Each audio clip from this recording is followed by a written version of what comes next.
At night, the Colonial Parkway is a ribbon of darkness that winds through the birthplaces of America. Jamestown, Williamsburg, and Yorktown, thick with trees, no streetlights, and long stretches where the only sound is river water pushing against the banks. It looks peaceful, feels safe, but in the late 1980s, it became the backdrop to one of the most chilling unsolved series in U.S. history. This isn't a single crime scene. It isn't even a single road. Between 1986 and 1989, across pull-offs and overlooks on the Parkway, the marsh flats of Ragged Island, and an I-64 rest stop miles away, for young couples vanished into the same nightmare. Cars left oddly staged, valuables untouched, and lives torn away in silence. Before we dive in, don't forget to like, share, subscribe, and click the notification bell so you never miss any story on this channel. It starts with two women who should have been safe. Cathy Thomas, 27, a Naval Academy graduate, and Becky Dowski, 21, a William and Mary Sr., left a campus computer lab on October 9, 1986, and drove into the night. 3 days later, a jogger found Cathy's white Honda down an embankment at a Colonial Parkway overlook. Inside the car, two bodies, fully clothed, with rope marks on wrists and throats cut so deep the wounds were nearly decapitating. Someone had doused the car and the victims with diesel fuel, but never struck a match. Why leave a scene that looked staged for fire but spared from it at the last second? Wikipedia. A year later, a different terror. David Knobling, 20, and Robin Edwards, 14, disappeared on a September night in 1987. David's black Ford Ranger was found in the Ragged Island Wildlife Refuge lot with both doors open, the radio and wipers on, and the driver's window partly down. Days later, their bodies washed up on the James River shoreline, shot to death. The scene whispered something ugly. Had a killer flashed authority, coaxing or ordering them out of the truck? It's a question that would haunt families and agents for decades. Wikipedia. The fear turned to dread in 1988. Keith Call and Cassandra Sandy. Haley went on a first date and never came home. Keith's Toyota Celica sat at the York River overlook on the Parkway. Keys on the seat, clothing inside, no sign of struggle, and no bodies ever found. Dogs traced descent toward the water. Authorities floated a theory of nighttime swimming gone wrong, but cold April temperatures and the steep embankment made that hard to believe. The Colonial Parkway wasn't just a road anymore. It was an echo chamber for unanswered questions. Wikipedia. By 1989, Daniel Lauer and Anna Maria Phelps vanished on a drive toward Virginia Beach. Their car turned up at a westbound I-64 rest area, opposite the direction they were headed. Weeks later, hunters found their skeletal remains in the woods nearby, covered by an electric blanket from the car. The cause of death could not be determined, but the implication was clear. Someone had moved them, posed them, and walked away into the trees. Wikipedia. For couples, 8 victims, different methods, knife, gun, possible stabbing, and 2 missing without a trace, but the same sickening choreography. Secluded lover spots, vehicles left like messages, and no arrests. Theories multiplied. A single predator adapting to each scene, multiple offenders copying headlines, or someone hiding in plain sight with a badge, a light bar, or a tone of authority that made people obey without a second thought. Wikipedia. Decades later, a development forced everyone to look again. In January 2024, Virginia State Police publicly named Alan W. Pokey Wilmer Sr., now deceased, as the suspect in Knobling and Edwards through DNA, and tied him to a separate 1989 homicide. It was a breakthrough, but it didn't unlock the series. Investigators have not said Wilmer is responsible for the other Parkway cases. The question of a single killer versus several remains open and volatile. P News. This is the story we're going to tell. Slowly, carefully, without guessing where the evidence stays silent. We'll walk you through each scene, each pattern, each theory, and the families who've carried this weight for nearly 40 years. And we'll ask the only question that really matters. Who did this? On the evening of October 9, 1986, the air around Williamsburg, Virginia, was cool and damp, the kind of autumn night when college students wrapped themselves in sweaters and the tide rolled silently through the York River. For Cathy Thomas and Rebecca "Becky" Dowski, it was supposed to be a simple night drive. Cathy, 27, was a graduate of the U.S. Naval Academy, tough, disciplined, confident behind the wheel. Becky, just 21, was a senior at William and Mary, bright and energetic, looking forward to her future. Together they set off in Cathy's white Honda Civic, never knowing they were driving into a nightmare that would change Virginia forever. 3 days later, on October 12th, a jogger moving along an isolated stretch of the Colonial Parkway caught the glint of something white down an embankment. At first it looked like an abandoned car, angled awkwardly toward the riverbank. But when police arrived, what they found inside shocked even hardened investigators. The Honda was soaked in diesel fuel, the interior, the seats, even the bodies inside. Cathy and Becky were still clothed, but both bore the marks of brutal restraint. Rope burns circled their wrists and ankles, signs they had been bound. Their throats were slashed so deeply that investigators later described the wounds as near decapitation. The brutality was stunning, and yet something was missing: the fire. The killer had poured fuel everywhere but hadn't struck a match. Why? Investigators quickly realized the scene raised more questions than answers. The use of diesel fuel was strange. Diesel doesn't ignite as easily as gasoline. Was the killer trying to stage an arson but didn't know the chemistry? Or had they planned to burn the evidence and then, for some reason, stopped at the last moment? The car itself was positioned oddly. It hadn't simply rolled down the slope. It looked as if it had been deliberately pushed or driven off the embankment, angled to conceal it from the road above. Whoever left it there wanted it hidden, but not destroyed. For detectives, the first step was to untangle who Cathy and Becky were and why they might have been targeted. Cathy Thomas was known for her independence. She had faced discrimination in the Navy as one of its early female graduates, but pushed through with determination. Becky Dowski was described by friends as friendly and kind-hearted, active in campus life. Neither woman had enemies obvious enough to explain such savagery. The initial theory was robbery gone wrong, but nothing supported it. Their purses and belongings were still there. No money was missing. The killer hadn't taken the car either, which would have been far easier than trying to hide it on the slope. This wasn't about profit. It was personal, deliberate, and chillingly staged. Then came another detail. Strangulation and throat cutting are methods that require proximity, control, and rage. Whoever did this wasn't afraid of getting close. This wasn't a drive-by or a quick strike. It was intimate, deliberate, and prolonged.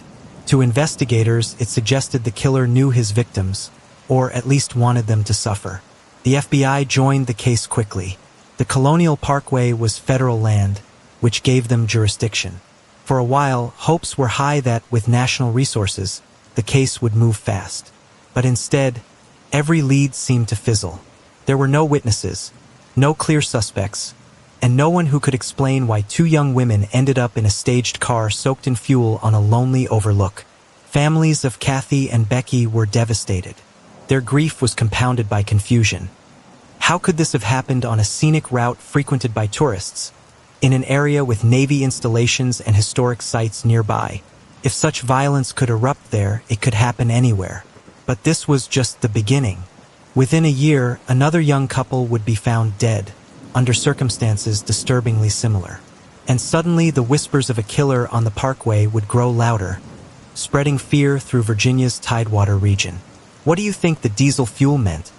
A failed attempt to cover evidence, or a deliberate message left by the killer? The discovery of Cathy Thomas and Rebecca Dowski in October 1986 didn't just shock their families. It rattled the entire law enforcement community. The brutality, the staging, and the location raised immediate questions. Was this an isolated attack, or the beginning of something larger? Because the Colonial Parkway is federal land, jurisdiction fell not only to the Virginia State Police but also to the FBI. Agents arrived quickly, establishing a task force alongside local detectives. On paper, this should have been a perfect mix of resources. In practice, it was the start of years of frustration, miscommunication, and theories that often collided. The first issue was the crime scene itself. The Honda Civic had been doused in diesel fuel, both inside and out. Investigators debated whether the killer intended to destroy evidence or send a message. Diesel is notoriously hard to ignite compared to gasoline. Did the killer know that, or was he improvising? To some agents, it looked like someone trying to cover their tracks but failing. To others, it looked deliberate, almost theatrical. Inside the car, signs of restraint were obvious. Rope burns etched the victim's wrists and ankles. Whoever did this controlled Cathy and Becky long enough to bind them, strangle them, and then slash their throats with brutal precision. There was no evidence of sexual assault, but the level of violence suggested rage, personal, targeted, or perhaps symbolic. Investigators began retracing the women's last known movements. Becky was a senior at William and Mary. That night, she and Cathy left a campus computer lab and drove into the evening. Friends later said they had no enemies, no disputes that could explain this. Cathy, however, carried her own struggles. She had recently left the Navy, where being one of the first women at the Naval Academy came with discrimination and pressure. Was her military background relevant, or just a detail investigators latched onto in desperation? One of the most chilling aspects of the scene was its location. The Colonial Parkway is not just a back road. It's a heavily trafficked historic route connecting Jamestown, Williamsburg, and Yorktown. Yet at night, it becomes remote and isolated. Pull-offs and overlooks are often empty, and with no streetlights, it's easy to disappear into the dark. Whoever targeted Cathy and Becky seemed to know this.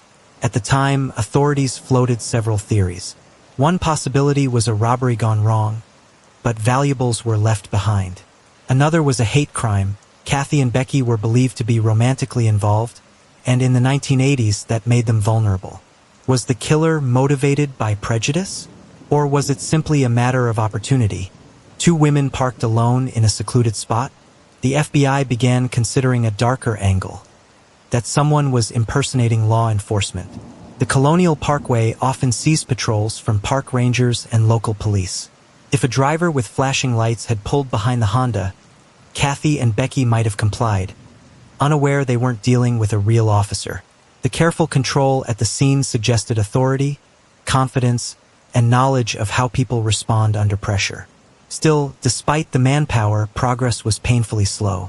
Leads dried up almost as quickly as they appeared. Rumors spread across the Tidewater region, and fear began to take root. Parents warned their kids about parking along back roads. College students whispered about the dangers of going out after dark. For many, the Colonial Parkway, once a quiet, scenic drive, became synonymous with danger. And then came the question investigators dreaded most. Was this the beginning of a series, or just a one-time eruption of violence? For the FBI, the answer would come sooner than expected, because less than a year later, in September 1987, another young couple would vanish. Their truck would be found abandoned at Ragged Island, just 30 minutes from the first crime scene. And this time, there was no diesel fuel, no rope burns, no staged car. This time, the victims were shot. Do you think the use of diesel fuel in the first murders was a failed attempt to cover evidence? Or was it the killer's way of deliberately taunting investigators? Less than a year after Cathy Thomas and Rebecca Dowski were discovered, another tragedy unfolded, this time 30 miles away, at the edge of the James River. The Colonial Parkway murders were no longer whispers. They were beginning to feel like a pattern. On the night of September 19, 1987, David Knobling, 20, and Robin Edwards, just 14, drove into the darkness. David was older, with a steady job and a pickup truck he was proud of. Robin was a free-spirited teenager, known for sneaking out to meet friends. That night, they ended up together, parked at Ragged Island Wildlife Refuge in Isle of Wight County. It was the kind of place young people often went, secluded, quiet, away from watchful eyes. But by the following day, their families knew something was wrong. Robin never came home. David's truck was found abandoned at Ragged Island's parking lot, and the details inside raised immediate suspicion. The doors were left open. The windshield wipers were on. The radio was playing. One window was partly rolled down. It looked like someone had interrupted them in a hurry, and whatever happened forced them out of the truck. Searchers scoured the area, But the bodies weren't found until September 23rd, for days later. They had washed up on the shoreline of the James River. Both had been shot to death. The contrast to the first case was striking. Cathy and Becky had been bound, strangled, and slashed. Their car soaked in diesel fuel. David and Robin, by comparison, were killed quickly, with no staging, no theatrics, and no attempt to hide the bodies beyond leaving them near the water. To some investigators, this suggested a different killer. To others, it was simply the same predator adapting his methods. But what unsettled authorities most were the echoes between the cases. Both involved young couples in isolated spots. Both cars were found in strange conditions, left behind with belongings still inside. And both raised the possibility that someone posing as a figure of authority had approached in the dark. The open doors, running wipers, and radio in David's truck were chilling hints that they may have been ordered out and complied. For the public, the message was clear. This was no longer an isolated tragedy. Couples began avoiding lovers' lanes and remote pull-offs. Parents told their children not to drive late at night. Fear spread beyond the Colonial Parkway itself and into every quiet back road in southeastern Virginia. The FBI now faced a troubling dilemma. Was a serial killer operating across different parts of the Tidewater region? So what was his next move? The case of David and Robin would take decades to shift. In early 2024, Virginia State Police finally named a suspect, Alan W. Pokey Wilmer Sr., a man now deceased, linked by DNA evidence to the murders of Knobling and Edwards, as well as to the separate 1989 homicide of Teresa Lynn Spahowell. But in the late 1980s, none of this was known. To investigators at the time, the second double murder only deepened the sense that something dark was stalking Virginia's young couples. The community demanded answers. The press swarmed the region. And behind closed doors, FBI agents began to ask an uncomfortable question. Was one killer changing his methods, or were multiple predators leaving their mark on the same stretch of Virginia? That question would only intensify the following spring. Because in April 1988, another couple, Keith Call and Cassandra Sandy Haley, would vanish after a college party. Their car was found neatly parked at a Colonial Parkway overlook, their clothes inside. But this time, there were no bodies to recover. These cases seemed connected by setting and circumstance, but not by method. Do you think one killer could shift so dramatically from strangling to shooting? Or does this point to more than one person behind the Colonial Parkway murders? If you've been following along, don't just watch from the sidelines. Like this video, share, subscribe, and turn on notifications. By the spring of 1988, southeastern Virginia was already uneasy. The savage deaths of Cathy Thomas and Rebecca Dowski, followed by the shootings of David Knobling and Robin Edwards, had convinced many that something was deeply wrong along the region's backroads. Parents warned their children about late-night drives. College students whispered about couples being hunted. And then, on April 10, 1988, another pair vanished, this time without a trace. Keith Call, 20, and Cassandra Sandy Haley, 18, were typical college kids. Keith was a student at Christopher Newport University, known for his easygoing personality. Sandy was still in high school, bright and bubbly, excited for her senior prom just weeks away. That Saturday night, they attended a party at the university. Friends remembered them laughing, relaxed, enjoying themselves. Around 1:30 a.m., Keith offered to drive Sandy home. Neither was ever seen again. The next morning, concern grew when Sandy didn't return home. Calls went unanswered. By evening, searchers were combing the area. What they found sent chills down their spines. Keith's Toyota Celica was discovered parked at the York River overlook on the Colonial Parkway. At first glance, the car looked normal, neatly parked, not abandoned in a rush. But inside, investigators found something strange. Sandy's clothes folded neatly in the back seat. Keys were still in the vehicle. Purses and other belongings were untouched. There was no sign of struggle, no broken glass, no blood, and no bodies. For investigators, the scene was maddening. The absence of evidence made the case even more sinister. Why would Sandy's clothes be in the car? Had the couple planned to go swimming? That theory surfaced early, but quickly drew skepticism. It was April, the water was freezing, and neither Keith nor Sandy had mentioned such plans to friends. Even more troubling, the steep embankment at the overlook made accessing the water dangerous. It didn't add up. FBI agents began retracing their steps. Witnesses confirmed the couple left the party together. But from that point forward, the trail went cold. No one reported seeing them arrive at the overlook. No neighbors heard anything unusual. Dogs brought to the scene traced a scent leading toward the river, but no bodies were ever recovered. Theories multiplied.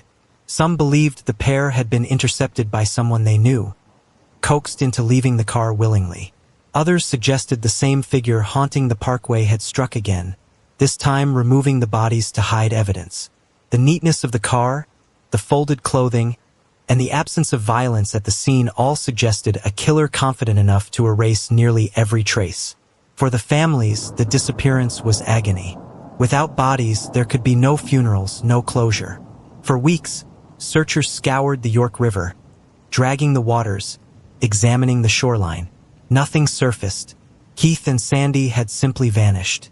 This case marked a turning point in the investigation. The first two double homicides had left behind brutal, undeniable evidence.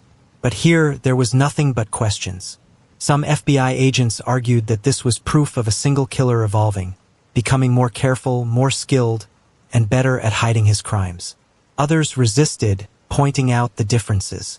How could the same person who left diesel-soaked bodies in a car and another pair washed up on a riverbank suddenly leave nothing at all? Unless, of course, it wasn't the same killer at all. The Colonial Parkway was no longer just feared. It was cursed, a place where young couples went into the night and never came back. By the fall of 1989, that curse would claim its final known victims.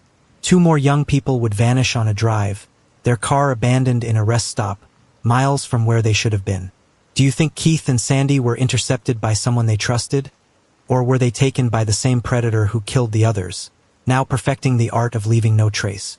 The disappearance of Keith Call and Cassandra Sandy Haley in April 1988 left investigators staring at one of the most confounding crime scenes they had ever faced. Unlike the previous murders, where brutal violence was evident, here there was almost nothing to go on. Their car was neatly parked, belongings untouched, no signs of a fight, and most haunting of all, no bodies. This absence of evidence pushed the investigation into chaos. The FBI, which had taken the lead because the Colonial Parkway is federal land, began wrestling with conflicting interpretations. Some agents believed the lack of evidence pointed to a single killer who was refining his methods. Others argued the differences were too sharp to ignore. This looked like the work of someone else entirely. Theories emerged almost as quickly as they were dismissed. One of the earliest suggestions was that Keith and Sandy had gone swimming in the York River and drowned. On the surface, the theory fit the folded clothing in the back seat. But April nights in Virginia are cold, the water near freezing. Friends insisted neither Keith nor Sandy had mentioned any plans like that. And besides, both were fully clothed when they left the party. Why would Sandy's clothing be left neatly in the car while Keith's wasn't? Another theory was that they had staged their disappearance, run away together. But nothing in their lives supported this idea. Keith was a steady college student, close with his family. Sandy was still in high school, days away from major milestones like prom and graduation. Neither had money, passports, or any plan that would suggest they wanted to disappear. Their families dismissed the idea outright. That left the darker possibility. Someone had intercepted them. The neatness of the car suggested compliance, not chaos. No forced entry, no broken glass, no drag marks. To many, this pointed to a law enforcement impersonator theory. The Tidewater region had already whispered about it after the strange details in David Knobling's truck. Open doors, wipers running, radio on. Now, with Keith and Sandy, the suspicion grew louder.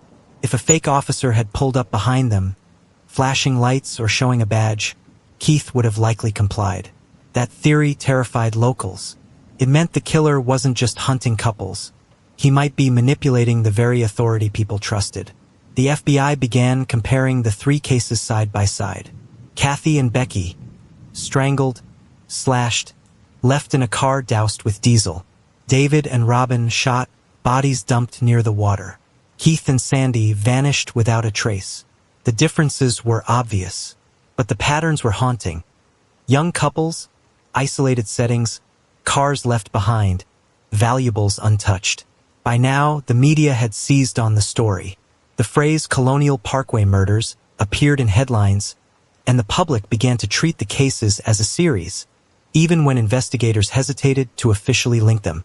Pressure mounted on the FBI to deliver results. But with no suspects, no clear motive, and no consistent method of killing, the investigation stalled. The families of Keith and Sandy lived in agony. Without bodies, every day was a limbo of hope and dread. Kate Haley, Sandy's mother, pleaded for answers. She said she believed her daughter had been taken, not lost to the water. Keith's family echoed the same belief. He wouldn't have run. He wouldn't have simply disappeared. They were certain someone else was responsible. Behind closed doors, some FBI agents admitted they feared the worst. A serial offender adapting his methods with each attack. Others, however, leaned toward the idea of multiple killers, that perhaps different predators had coincidentally struck in the same region within a few years. Neither explanation brought comfort. If there was one killer, he was learning. If there were many, the Tidewater area was far more dangerous than anyone had imagined. And then, in the fall of 1989, the debate would intensify. Another young couple vanished. Their car was found at a rest area, oddly positioned, like the others. But this time, the remains would be discovered weeks later, arranged beneath an electric blanket, deep in the woods. Do you think the disappearance of Keith and Sandy shows a killer refining his methods to erase evidence? Or does it point to a completely different predator haunting Virginia's backroads? By September 1989, the Colonial Parkway murders had already left southeastern Virginia on edge. 3 double homicides. 1 pair nearly decapitated, 1 pair shot, and 1 pair vanished without a trace, had woven fear through every late-night drive. Families kept tighter curfews. Couples avoided dark overlooks. And whispers of a serial killer stalked the region like a ghost. Then, on September 5, 1989, 2 more young lives slipped into the shadows. Daniel Lauer, 21, and Anna Maria Phelps, 18, were making a trip from Amelia County toward Virginia Beach. Daniel was helping his brother move in with his fiancée, and Anna Maria, Daniel's girlfriend's sister, had tagged along. It should have been an ordinary drive down Interstate 64. But they never arrived. Daniel's Chevrolet Nova was found abandoned at a rest area off I-64 in New Kent County. At first glance, it looked like another breakdown, but details quickly raised alarm. The car was pointed westbound, the opposite direction of their travel. Inside, nothing suggested a hasty departure. No signs of theft, no broken windows, no chaos. Once again, a vehicle was neatly left behind, with its passengers missing. For 6 weeks, their families endured the same agony that Keith Call and Sandy Haley's families still lived with, the torment of not knowing. Volunteers searched woods, rivers, and back roads. Flyers went up. The media buzzed with speculation. Was this another pair claimed by the Colonial Parkway predator? The answer came on October 19, 1989, when hunters stumbled upon 2 skeletal bodies in the woods less than a mile from the rest stop. The remains were identified as Daniel and Anna Maria. They had been placed beneath an electric blanket from Daniel's car. The positioning was chilling. Unlike the random chaos of a shooting or the erasure of a disappearance, this scene suggested deliberation. Someone had covered the bodies as though staging them, or hiding them temporarily until the forest could finish the work. The cause of death couldn't be determined due to the state of the remains, but investigators believed they had been killed violently. Some suggested sharp force trauma. Others thought it might have been a stabbing. The similarities to the earlier cases were undeniable. A young couple traveling together. Car left behind, oddly positioned. Belongings untouched. And once again, no clear suspect. But the differences also stood out. Here, the killer hadn't left them in a vehicle or dumped them in water. Instead, he had carried them into the woods, concealed them with an object from the car, and walked away. To many, this was confirmation of a pattern, one killer changing his methods, adapting with each crime. To others, it only deepened the argument that multiple killers were at work, each with their own signature, but targeting the same type of victims. Couples vulnerable in isolated settings. The FBI poured resources into the case. By this point, the murders had attracted national attention. Newspapers called the Colonial Parkway a death road. Families of the victims demanded answers, pushing investigators to admit what many already believed. These weren't isolated crimes. They were connected by something deeper. But what? The staging? The cars? The choice of victims? Or was it all coincidence, strung together by fear and the human need for patterns? With the discovery of Daniel and Anna Maria, the Colonial Parkway murders appeared to end. No other couples were attacked in the same way after 1989. But for investigators, the nightmare was far from over, because now they had for crime scenes 8 victims and not a single person charged. And whispers began spreading in the Tidewater community, whispers that cut deeper than fear of a faceless killer. Some wondered if the predator wasn't an outsider at all, but someone hiding in plain sight. Person with authority, a uniform, a badge. Do you think the staging of Daniel and Anna Maria's remains shows the same killer refining his ritual? Or does it suggest a different hand entirely? Maybe even more than one predator at work along Virginia's highways? By the fall of 1989, the Tidewater region of Virginia was gripped by a fear that seeped into everyday life. For young couples, 8 lives taken in just 3 years. Each case different in method, but chillingly similar in setting. Cars left behind, valuables untouched, couples intercepted in the dark. The term Colonial Parkway murders was now etched into headlines, whispered in classrooms, and debated in diners. Parents set new rules. Teenagers were forbidden from late-night drives on back roads. College students stopped using scenic overlooks. For many in southeastern Virginia, lovers' lanes became off-limits. The Colonial Parkway, once a romantic drive through historic America, had become a symbol of dread. The media seized on the narrative. Newspapers printed maps linking the crime scenes, circling Ragged Island, York River Overlook, and the New Kent rest stop as if they were points on a killer's trail. Television anchors speculated about whether a single predator was evolving his methods, or if Virginia was cursed with multiple murderers whose crimes coincidentally overlapped. The FBI held press briefings but offered few solid answers. They acknowledged the similarities but stopped short of confirming a serial killer. Behind the scenes, agents debated fiercely. Some argued that the changing methods showed a predator refining his control. Others insisted the inconsistencies were too great, that more than one person was responsible. But to the public, the nuances didn't matter. What mattered was that young people kept dying, and no one had been caught. Rumors spread quickly. Many believed the killer could be posing as law enforcement. The details from David Knobling's truck, the doors open, radio and wipers running, suggested a sudden interruption. Keith and Sandy's neatly parked car fueled the same theory. If a patrol car with flashing lights had pulled up behind them, would they have obeyed? Would they have rolled down their windows, stepped outside, thinking they were dealing with a real officer? That possibility terrified people more than anything else. It meant the killer wasn't just lurking in the shadows. He might be exploiting the very authority meant to keep people safe. The families of the victims, meanwhile, endured their grief in the public eye. Some gave interviews begging for justice. Others stayed quiet, unwilling to relive the pain on camera. But all of them carried the same burden. Unanswered questions, birthdays and holidays marked by absence. The hollow ache of waiting for a phone call that never came. And then there was the community itself. Williamsburg, Yorktown, and surrounding counties lived under the shadow of the Parkway. Tourism dipped. Locals avoided the area after dark. Students at William and Mary spoke of Cathy and Becky as cautionary tales. The fear wasn't just of the murders themselves. It was of the silence that followed them. By the end of 1989, the killings seemed to stop. No more couples vanished.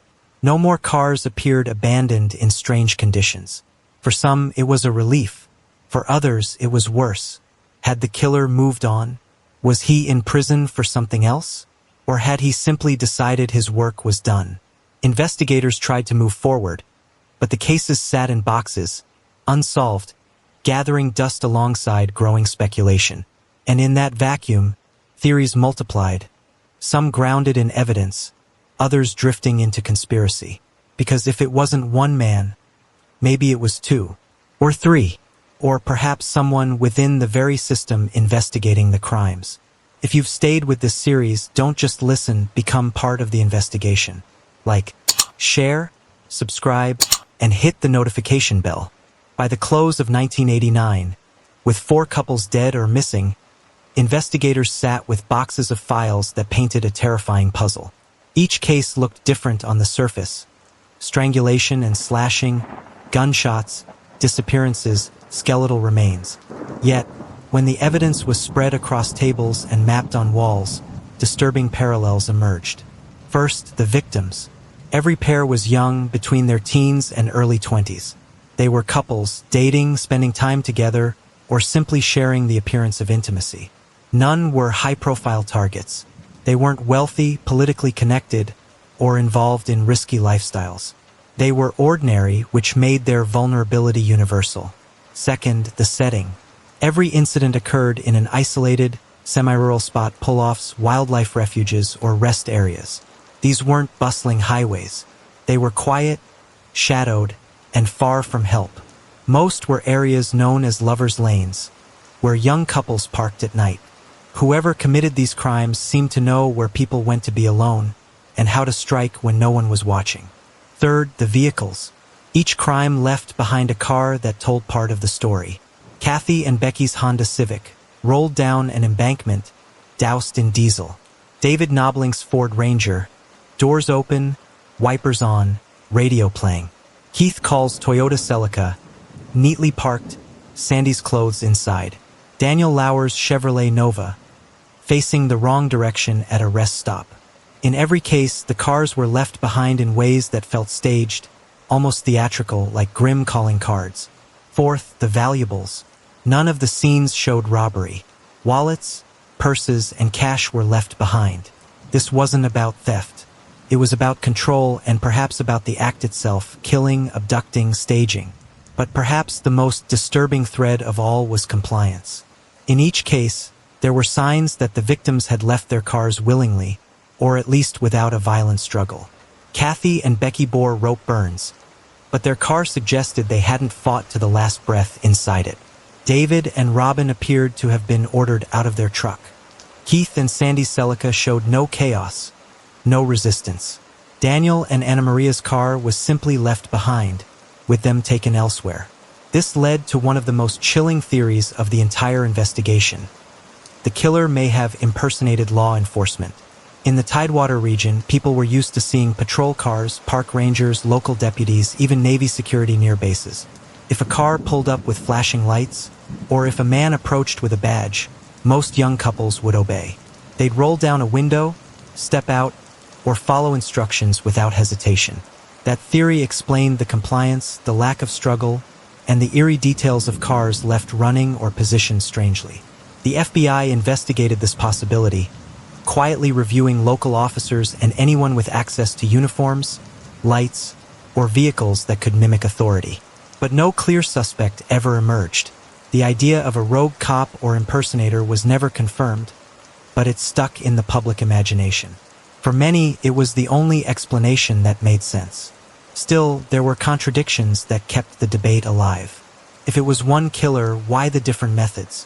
Why strangle and slash in one case, shoot in another, abduct in a third, and conceal in a fourth?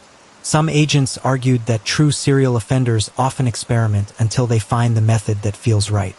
Others insisted the differences were too wide, pointing instead to multiple killers, perhaps even copycats inspired by the headlines. By 1990, the Colonial Parkway murders weren't just an investigation. They had become a shadow hanging over Virginia, a reminder that couples could vanish into the night without warning. And as the FBI tried to make sense of the contradictions, one thing became clear. Whether it was one predator or several, he was careful, patient, and deliberate. And then came a cruel twist. The killing stopped. No more couples vanished from lovers' lanes. No more cars were found staged. After 1989, the pattern simply ended, leaving investigators and families stranded in silence.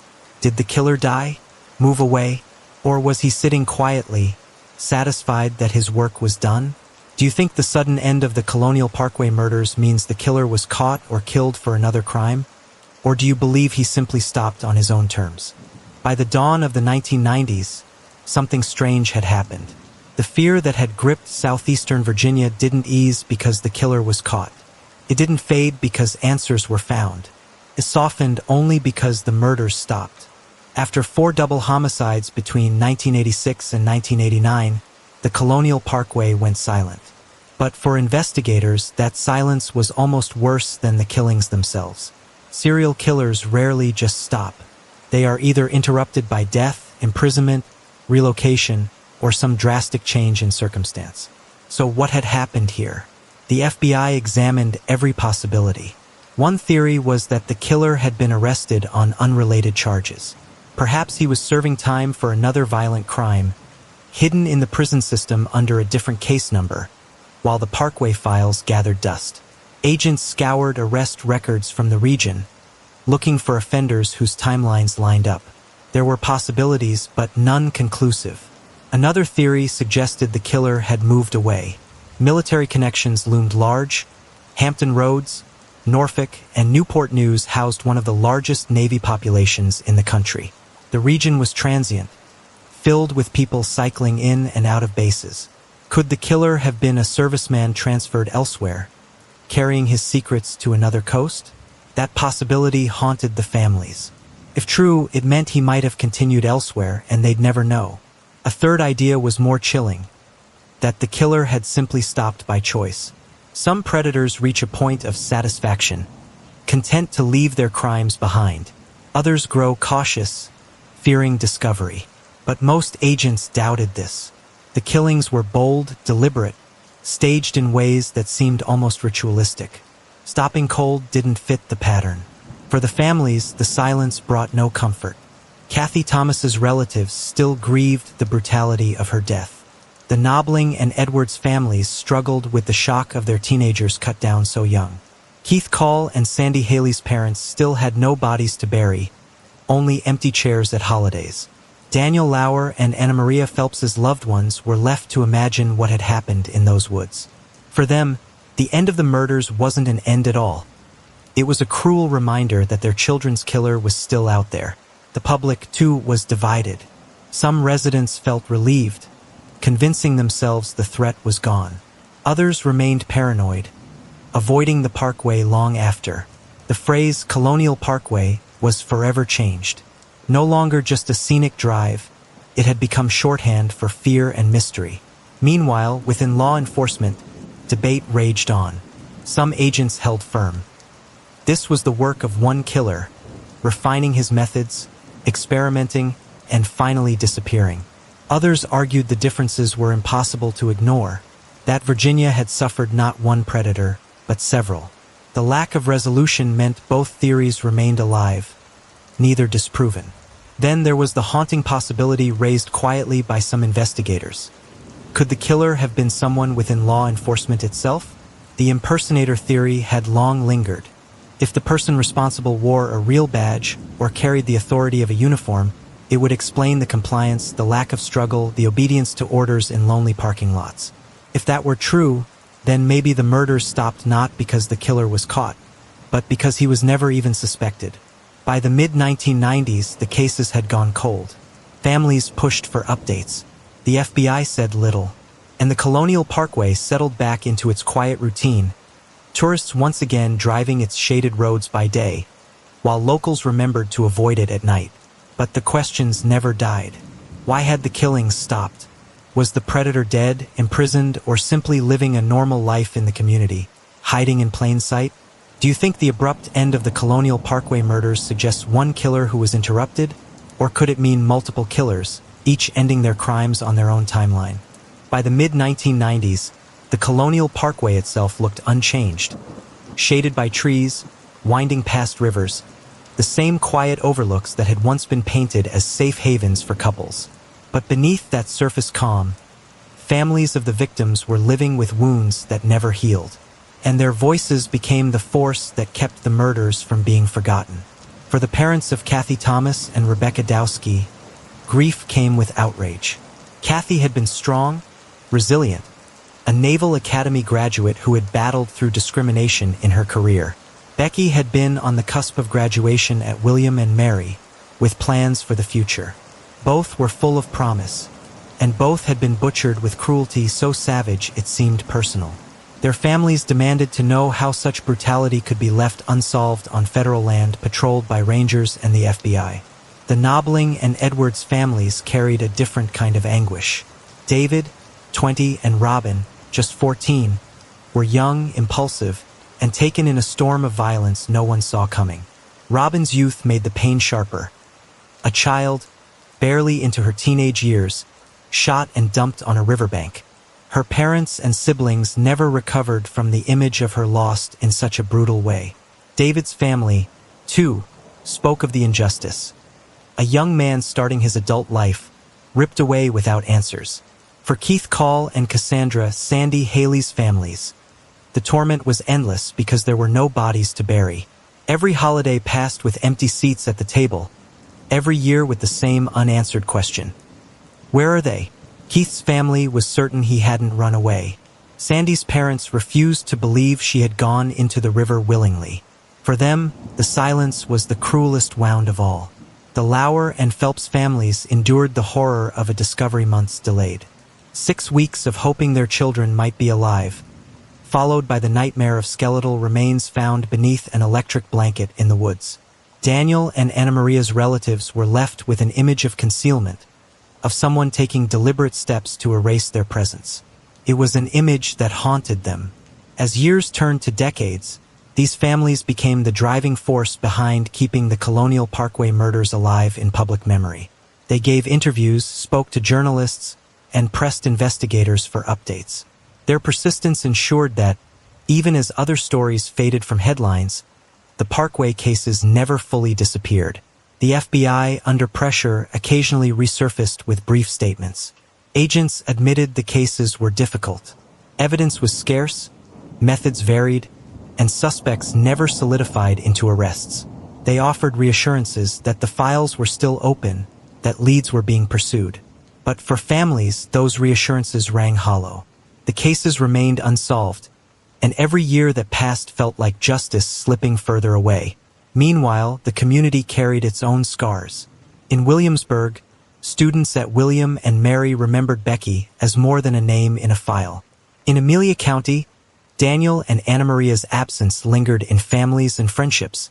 Along the James River, Ragged Island became a place locals avoided, whispered about as cursed. And yet, the Parkway remained. Tourists still drove its scenic route, unaware that the trees lining the road had once hidden killers, secrets, and fear. Locals, though, remembered. For them, the Parkway was not just a drive through history. It was a drive through unfinished grief. As the families kept the cases alive, the FBI began facing another kind of pressure. Whispers that evidence had been mishandled, that leads had been ignored, that mistakes in the early years might have crippled the investigation. Some began to suspect the truth wasn't just hidden by the killer. It might have been buried by missteps within law enforcement itself.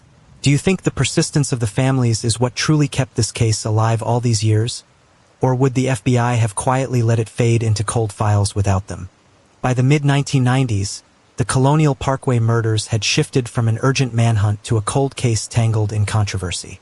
The families kept pressing. The public still whispered. But inside law enforcement, confidence was waning, and questions about mistakes began to surface. From the start, the cases had been challenging. Different methods of killing, strangulation, stabbing, gunshots, possible sharp force trauma, made it hard to pin down a single suspect. But as time passed, critics argued the real problem wasn't the killer's adaptability. It was the investigation itself.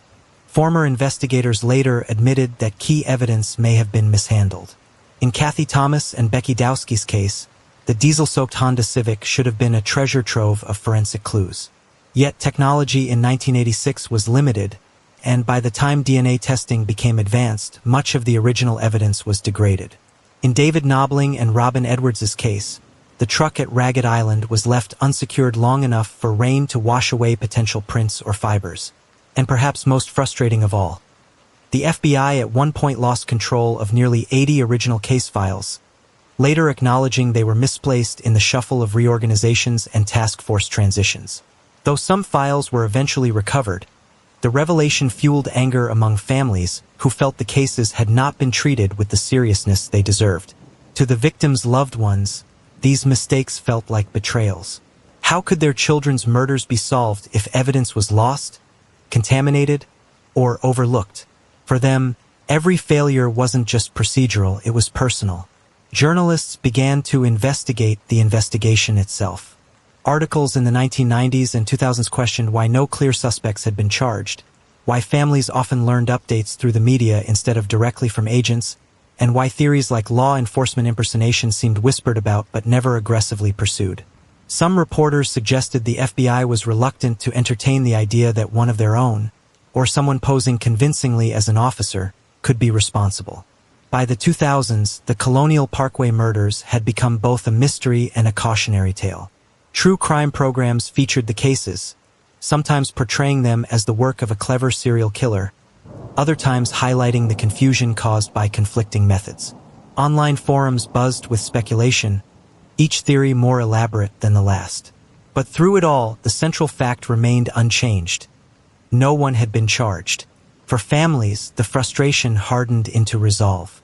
Many of them began keeping their own files, tracking developments, and working with journalists to push the cases back into the spotlight. They realized that without public pressure, the FBI might quietly let the cases fade away. And then, decades later, a breakthrough. In January 2024, Virginia State Police announced that Alan W. Pokey Wilmer Sr. had been identified through DNA as the killer of David Knobling and Robin Edwards, and was also tied to the murder of another woman, Teresa Terry Howell, in 1989. But Wilmer had died in 2017, leaving no chance for a trial. And crucially, police stopped short of tying him to the other Colonial Parkway cases. That left Cathy, Becky, Keith, Sandy, Daniel, and Anna Maria without closure. Families called the announcement bittersweet, a partial answer that left most of the puzzle unsolved. It raised a haunting question. If one case could be solved after almost 4 decades, how many others still had evidence waiting to speak? Was the truth buried in overlooked files, degraded samples, or in the silence of people who had never come forward? If you're following this story, don't just watch, help keep it alive. Like this video, share, subscribe, and click the notification bell so you're here when we release the next story. As the years stretched on, one of the most frustrating elements of the Colonial Parkway murders wasn't just the lack of arrests. It was the number of suspects who drifted in and out of the investigation, each raising hope and suspicion, only to slip away again without charges. In the earliest days after Cathy Thomas and Rebecca Dowski's deaths, investigators looked at people close to them. Cathy's military background drew attention. She had been among the first women to graduate from the U.S. Naval Academy, and with that achievement came friction. Some questioned whether an old adversary could have harbored resentment strong enough to follow her into civilian life. Others pointed out that Cathy and Becky were believed to be romantically involved, raising the possibility of a hate crime. But no evidence surfaced that pointed to a specific person. After David Knobling and Robin Edwards were shot, attention shifted to Robin's circle. At just 14, she was far younger than David, and investigators questioned whether someone in her life, perhaps a jealous peer or a controlling figure, could have targeted them. But again, the evidence failed to align. It would take nearly 4 decades and the rise of modern DNA analysis to finally link their murders to Alan W. Pokey Wilmer Sr., a man with a violent past who had lived in the area at the time. But that answer wouldn't come until 2024. In the late 1980s, Wilmer wasn't even on the radar. The disappearance of Keith Call and Cassandra Sandy, Haley produced its own set of suspects. Friends from the college party where they were last seen were interviewed.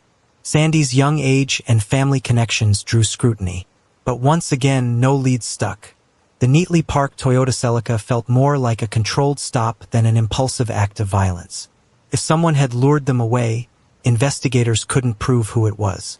When Daniel Lauer and Anna Maria Phelps were discovered in the woods, covered by an electric blanket, suspicions again turned close to home. Daniel had been driving his brother's car. Anna Maria was connected through family ties. Did someone in their orbit bear responsibility? Detectives probed, but evidence was scarce, and no charges were ever filed. Throughout the late 1980s and 1990s, other names flickered into focus. A handful of men with violent criminal histories in Virginia were looked at. Some had records of impersonating police officers. Others were tied to sexual assaults or murders with overlapping details. Yet time and again leads fizzled. Polygraphs were inconclusive. Alibis held up. Evidence was thin. The most chilling suspicion, however, was that the killer might have been tied to law enforcement or military circles. The Tidewater region was home to countless officers, rangers, and Navy personnel. The impersonator theory fit too well with the compliance at the crime scenes. If someone had flashed a badge or worn a uniform, it could explain why couples stepped out of their cars willingly. Investigators quietly reviewed officers with questionable records, but the FBI never confirmed any names publicly. For families, the lack of transparency only deepened their mistrust. By the 2000s, amateur sleuths and online communities had latched onto the suspects. Message boards buzzed with theories. Some fixated on one man who had a history of violence and lived near several of the crime scenes. Others pointed to possible links with unsolved murders outside Virginia, suggesting the Colonial Parkway killer might have moved on. But with no arrests and no official confirmation, suspects remained shadows, names on lists, faces in files, never proven guilty, never fully cleared. And then, decades later, when DNA finally pointed to Alan Wilmer for David and Robin's case, it reignited the debate. Was Wilmer also responsible for the other Colonial Parkway murders? Or was he just one piece of a larger, darker puzzle? Do you believe Alan Wilmer could have been behind all of the Colonial Parkway murders? Or does the variation in methods suggest multiple predators were hunting the same region at the same time? As the investigation stretched into decades, the greatest divide wasn't just between investigators and the public. It was among the investigators themselves. From the beginning, the Colonial Parkway murders forced authorities to wrestle with a central, haunting question. Were these 8 deaths the work of one killer, or did multiple predators strike the same region at nearly the same time? The argument for a lone killer was powerful. All 4 cases involved couples, isolated at night in parked vehicles. Valuables were left behind, suggesting the crimes weren't motivated by robbery. In every instance, the victims appeared to comply. No shattered glass, no desperate struggle, no panicked escape. Each case suggested an authoritative presence, possibly an impersonator, someone who could compel obedience without immediate violence. To many, the similarities in victimology and setting outweighed the differences in method. A serial killer, they argued, had been hunting on Virginia's backroads, experimenting with techniques before either moving away or being interrupted. But the argument for multiple killers was just as compelling. The methods were drastically different. Cathy Thomas and Rebecca Dowski had been strangled and nearly decapitated, their car soaked in diesel. David Knobling and Robin Edwards were shot, their bodies discarded near the water. Keith Call and Cassandra Haley vanished without a trace, their car left in pristine condition. Daniel Lauer and Anna Maria Phelps were found skeletal, covered by a blanket in the woods. Strangulation, stabbing, shooting, disappearance. It was hard to reconcile those methods as the evolving work of one offender. Critics of the lone killer theory also pointed to timing. The murders spanned just 3 years, from 1986 to 1989. Was it really plausible for one man to escalate and then vanish? Or was Virginia facing a grim convergence? Multiple predators, perhaps even unconnected, who each claimed victims in the same region. If so, the Colonial Parkway murders might be more a label of geography than the calling card of one killer. The debate was more than academic. For families, it shaped how they viewed justice. If one killer had taken all 8 lives, then one capture could bring closure for everyone. But if there were multiple offenders, then some families might never see justice, even if one murderer was identified. The 2024 DNA breakthrough naming Alan "Pokey" Wilmer Sr. as the killer of David and Robin fueled this debate. Some investigators suggested he could have been responsible for more. Others insisted the differences in method ruled him out for the other cases. Psychologists weighed in too. Some noted that serial killers can, in fact, experiment. They don't always start with a single method and stick with it. Some test different ways of controlling victims before finding what satisfies them. The differences, then, might not rule out a single predator, they could be evidence of his evolution. Yet others pointed to the chilling idea of copycats. The Colonial Parkway murders dominated local headlines. What if the first killings inspired other predators, each mimicking the circumstances in their own way? That could explain why the victims were always couples in cars. But the methods varied so wildly. The FBI never publicly resolved the debate. Some retired agents swore the cases were linked. Others insisted they weren't. Families were left stranded between competing theories, never knowing which version of the truth to believe. And in the vacuum of certainty, conspiracy theories grew. Some whispered about corrupt officers, suggesting the impersonator theory wasn't just about someone pretending to be law enforcement. It was about someone who actually wore the badge. Others imagined a network, not one man but a handful, hunting together or separately, bound by nothing but opportunity. The more people debated, the less clear the answers became. And for every theory that gained traction, another emerged to take its place. Do you think the Colonial Parkway murders were the work of a single predator experimenting with different methods? Or is the variation in violence proof that more than one killer haunted Virginia's backroads? As the debate over whether the Colonial Parkway murders were the work of one killer or several dragged on, another theory grew louder, one that unsettled both investigators and the community. What if the predator wasn't impersonating law enforcement? What if he actually was law enforcement? From the beginning, the compliance of the victims troubled investigators. No broken windows. No signs of desperate escape. No evidence that the victims had resisted until it was too late. Again and again, couples seemed to have obeyed an unseen authority. Cathy and Becky may have rolled their Honda into the grass embankment without a fight. David and Robin appeared to step out of their truck on command. Keith and Sandy's Celica was parked so neatly it felt intentional, as if they'd been told where to leave it. Daniel and Anna Maria's car at the rest stop was also positioned in a way that didn't scream panic. This consistency fueled whispers. Maybe the killer didn't need to impersonate a cop at all. Maybe he wore the uniform, carried the badge, and spoke with the authority of the law. The Tidewater region in the late 1980s was thick with police, rangers, and military personnel. The Colonial Parkway itself was patrolled by the National Park Service. Naval bases surrounded Norfolk and Hampton roads. Deputies, troopers, and rangers all crossed paths in the area. It wasn't unusual to see flashing lights or uniforms along those roads at night. That familiarity made the theory all the more frightening. If the killer had been a real officer, he would have known how to control victims without raising suspicion. He would have had access to equipment, lights, restraints, even untraceable weapons. He might have been trusted by the very people investigating him. And if that were true, then the failure to catch him wasn't just incompetence. It could have been something far worse: protection, denial, or a cover-up. Over the years, families of the victims raised this very concern. They asked pointed questions. Had every officer in the area been vetted? Had every ranger been considered? Were investigators willing to admit the possibility that one of their own had turned predator? Publicly, the FBI never acknowledged this theory, but the silence only made it grow louder.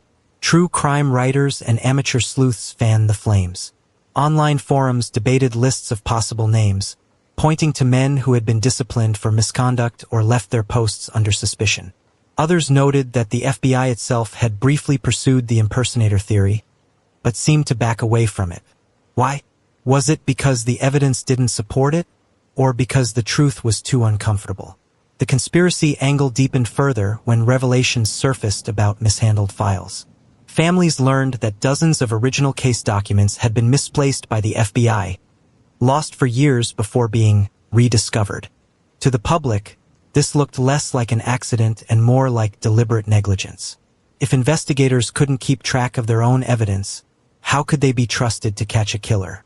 The theory of a rogue officer or someone close to law enforcement became one of the most enduring legacies of the Colonial Parkway murders. Even now, decades later, it is often the first explanation people reach for. And while no proof has ever surfaced, the idea lingers because it fits so many of the facts. Yet, there's another angle. If the killer really had been an officer, wouldn't he have risked exposure in his own community? Wouldn't his colleagues have recognized suspicious behavior? Or does the lack of exposure itself suggest that the killer was far more careful, or that more than one person shared responsibility? Do you think the impersonator theory is more likely, or does the silence and compliance of the victims point to a real officer, someone hiding behind the very badge meant to protect? By the early 1990s, the Colonial Parkway murders had gone quiet. No new couples vanished. No more cars appeared at rest stops or overlooks. For the first time in years, southeastern Virginia breathed easier. But for the families of the 8 victims, silence didn't mean safety. It meant the trail had gone cold. The FBI continued to insist the cases were active, but by now resources were shifting elsewhere. New crimes demanded attention. New cases piled up, and the Colonial Parkway files, thick binders of reports, photographs, and theories, were increasingly left to gather dust. Investigators retired, evidence degraded, and memories blurred. What had once been a top priority case became another cold file. But the families refused to let their children's names fade. Parents and siblings of the victims became advocates, appearing on television, organizing vigils, and pressing for updates. They were often the ones to remind the public that the killer or killers had never been caught. Some families even created their own archives, keeping newspaper clippings, FOIA documents, and letters from the FBI. For them, the Colonial Parkway was no longer a scenic drive. It was a scar across their lives. During the 1990s and into the 2000s, the cases would resurface periodically in the media. True crime shows featured the Parkway murders, casting them as either the work of a cunning serial killer or a series of unconnected tragedies. Each retelling reignited fear, curiosity, and speculation. But no new answers emerged. Meanwhile, technology was evolving. By the late 1990s, DNA testing was transforming criminal investigations across the country. Families of the Parkway victims begged for evidence to be re-examined. Cathy and Becky's diesel-soaked Honda, David and Robin's truck, the blanket that covered Daniel and Anna Maria. Surely something could yield a clue, but the FBI was slow to act. Many families later expressed frustration that evidence sat untouched for years while technology advanced. The frustration wasn't just about delays. It was about trust. Families had already learned that dozens of original FBI files had been misplaced. Critical notes and reports had vanished during task force transitions, only to be rediscovered years later. To families, this felt less like bureaucracy and more like betrayal. How could they believe justice was possible if the very agency responsible for solving the murders couldn't keep track of its own evidence? By the 2000s, a new generation of amateur investigators took up the case. Online forums buzzed with theories. Some argued passionately for the lone killer model, pointing to the consistency in victims and locations. Others insisted multiple killers were more likely, citing the vast differences in methods. Still others dove into conspiracy, claiming the impersonator theory pointed directly to law enforcement itself. And yet, through it all, the Colonial Parkway remained silent. Tourists continued to drive its shaded curves by day. Couples still strolled its overlooks. But locals never forgot. For them, the Parkway wasn't just history and scenery. It was fear, loss, and unanswered questions. Then, in 2024, after decades of waiting, the first real breakthrough arrived. Virginia State Police announced that DNA evidence had identified Alan W. Pokey Wilmer Sr. as the killer of David Knobling and Robin Edwards. Wilmer had been dead since 2017 and would never stand trial. But the revelation confirmed what families had always believed. Someone out there knew the truth, and the evidence had been there all along. It also reignited the question, If one case could finally be solved, why not the others? Were the answers hidden in old evidence, waiting for technology to catch up? Or was the Colonial Parkway still holding on to secrets that even DNA couldn't unravel? Don't just watch this story disappear like the victims' cases nearly did. Like this video, share, subscribe, and click the notification bell. As the 2000s unfolded, the Colonial Parkway murders began to take on a second life. Not in the FBI's offices, but online. The case, once whispered about in Tidewater diners and college dorms, now found a new audience on forums, blogs, and eventually social media. True crime enthusiasts from across the country pored over every scrap of information they could find, trying to solve what official investigators had left cold. Websites dedicated to the Parkway murders began to appear. Message boards filled with speculation. Was there one killer or many? Did law enforcement suppress evidence? Could the impersonator theory explain the lack of resistance? Some users compared maps of the crime scenes, noting how close each location was to military bases or highways. Others dissected autopsy reports, pulling out details investigators had long stopped discussing. For the families, this new attention was both a blessing and a curse. On one hand, it kept the cases alive. It meant their children weren't forgotten, that strangers cared enough to spend hours connecting dots. On the other hand, wild theories often brought fresh pain. Some online sleuths accused victims of risky behavior. Others spread rumors about families or investigators. In the chaos of the internet, truth and speculation blurred. Still, the rise of amateur investigation applied pressure to official channels. Journalists began revisiting the cases, inspired by the online buzz. Television shows like Unsolved Mysteries and Forensic Files rekindled national interest.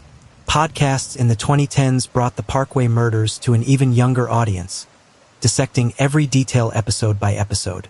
With every retelling, the public was reminded 8 lives had been taken, and no one had been held accountable. Meanwhile, science was finally catching up.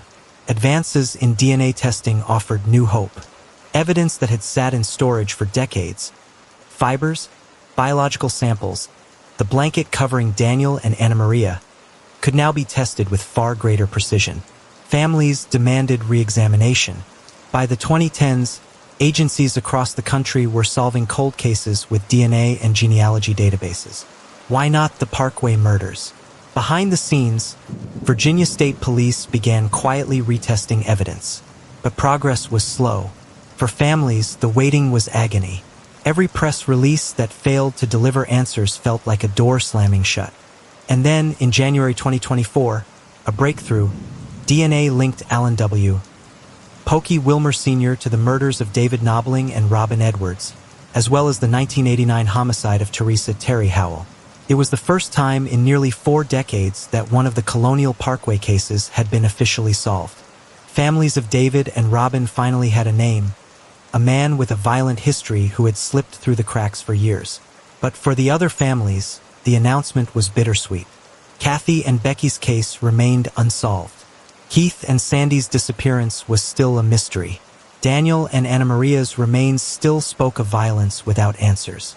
If DNA could catch Wilmer, why hadn't it already caught the others? Was evidence missing? Was it degraded beyond use? Or did those crimes belong to another predator entirely? Online communities erupted after the 2024 announcement. Some insisted Wilmer must have been responsible for more than just David and Robin. Others argued the very differences in method proved he was a lone outlier, unrelated to the other Parkway cases. The debate reignited with fresh fire, spreading far beyond Virginia.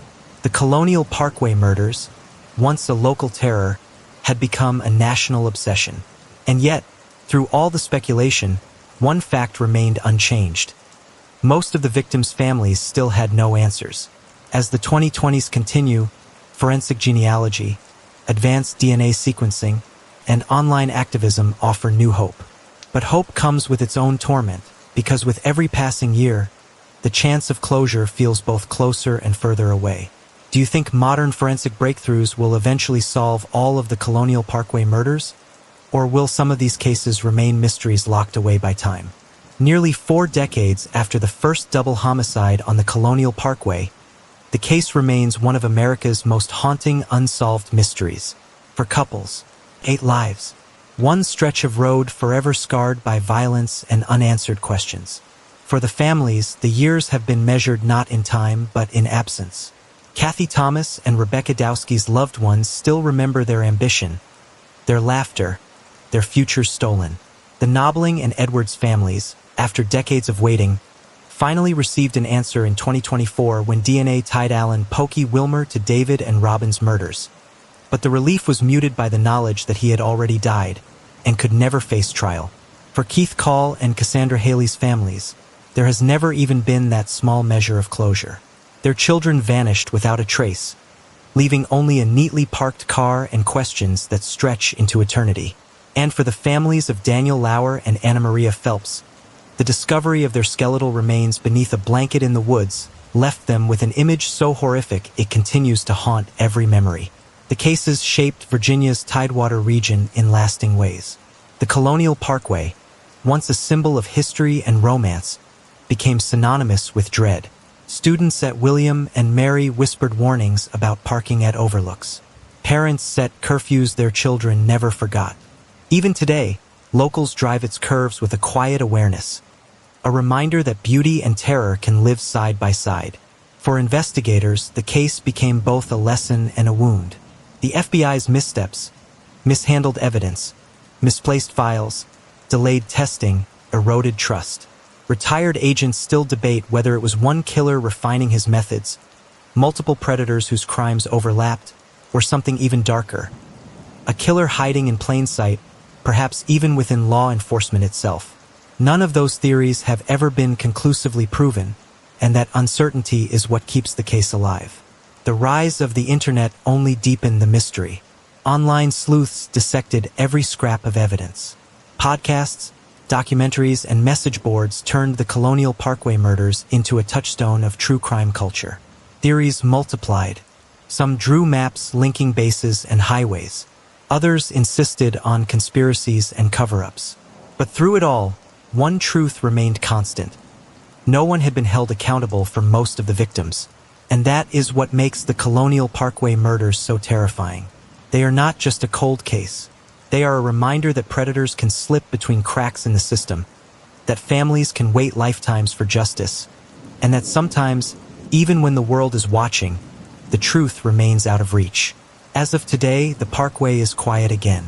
Tourists stop at its overlooks, unaware of the ghosts that linger there. Families picnic near the river. Joggers trace its trails. But for those who know its history, every shadow along the road feels heavier, every silence more profound.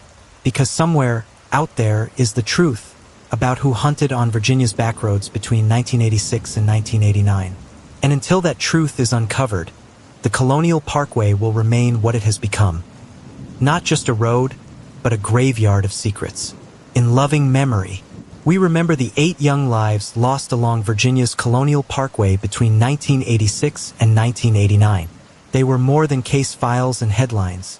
They were sons and daughters, friends and dreamers, taken too soon. Cathy Thomas, 27, U.S. Naval Academy graduate, strong, determined, with a bright future of service ahead. Rebecca "Becky" Dowski, 21, William and Mary Sr., gifted student, loved for her kindness and laughter. David Knobling, 20, hardworking, easygoing, a young man just starting adulthood with big dreams. Robin Edwards, 14, spirited and full of life, a teenager with her whole future ahead of her. Keith Call, 20, college student with an easy smile, remembered for his warmth and loyalty to family. Cassandra "Sandy" Haley, 18, bright and full of promise, preparing for her senior prom and life beyond. Daniel Lauer, 21, a helpful son and brother, known for his kindness and generosity.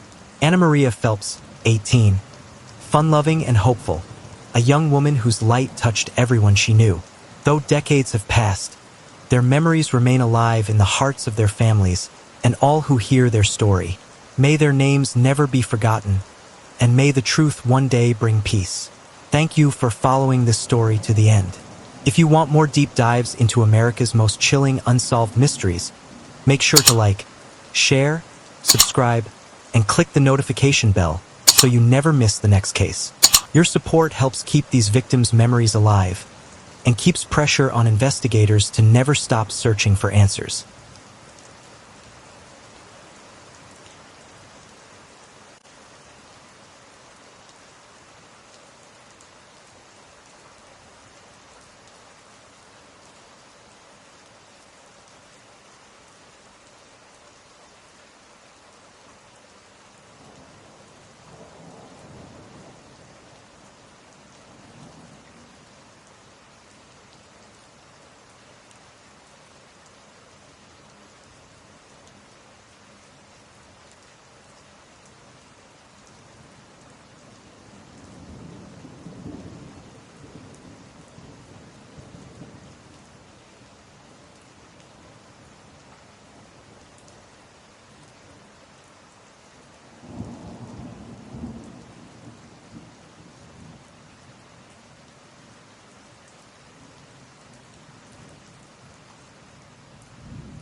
12:56 a.m. on 4/18.